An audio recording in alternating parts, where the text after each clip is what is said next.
Time to make some miracles happen. And we're getting some help from one of the most popular spiritual gurus around. The author of Miracles Now, Gabrielle Bernstein, is here with us this morning with specific things that you can start doing right now to create miracles in our lives every single day. So good morning. It's good to be back. Thanks, guys. Thank you. So now, this book is your fourth, is that right? That's right.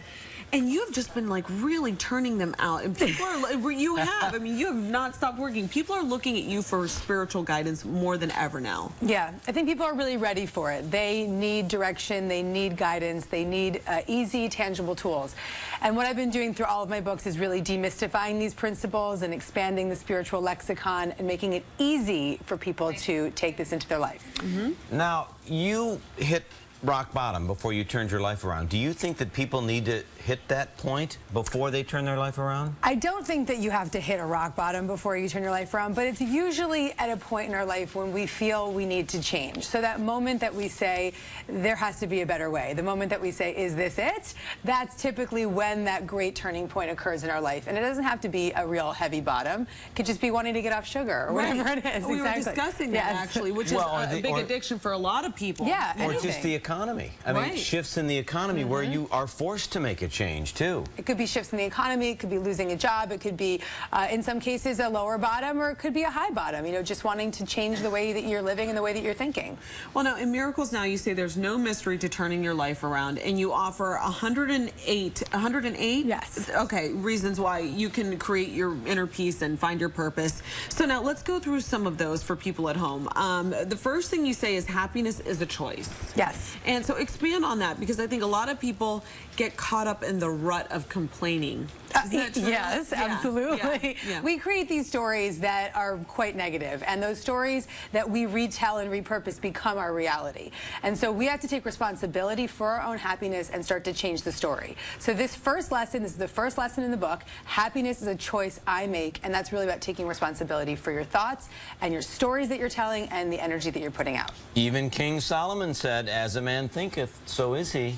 You know, it starts right there, but you also say you have to be accountable and clean up your side of the street. Yeah, we do a lot of pointing fingers, right? So, you know, my boss is making me upset, my wife is making me mad. You know, we blame everybody else for our discomfort.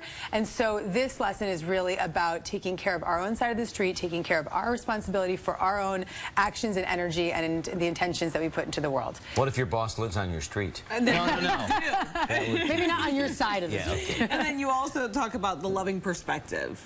Yeah, I think that this is all about really changing our perceptions in every area of our life. So when we start to infuse a more positive perspective, whether it be through many of the affirmations that are found in the book or the meditations that just elevate our thoughts, that's when we start to really experience changes, because when we change our thoughts, we change our energy, and our energy is really dictating the experiences that we have in the world.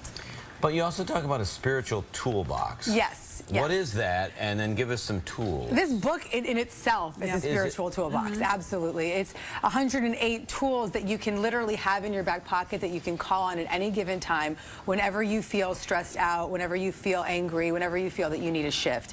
And so this is really an opportunity for readers to build their own spiritual toolbox and start to have that as a resource in any given moment.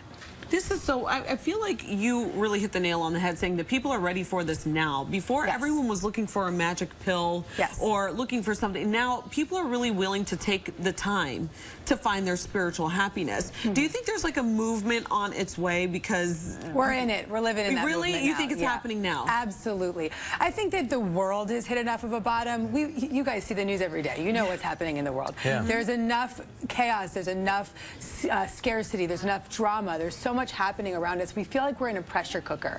And so I've noticed that a lot of my readers and people that follow me have been asking for quick change now. And that's why I responded with this book. 108, and it's not massive. So you've made this easy enough and simple enough to share. Can you share a simple tool with us right now? Yes, very easy one. This is my favorite. My publicist loves this. So it's peace begins with me. You just use this mudras and the mantras. So it's pointer finger to the thumb, middle finger to the thumb, ring finger to the thumb, pinky to the thumb.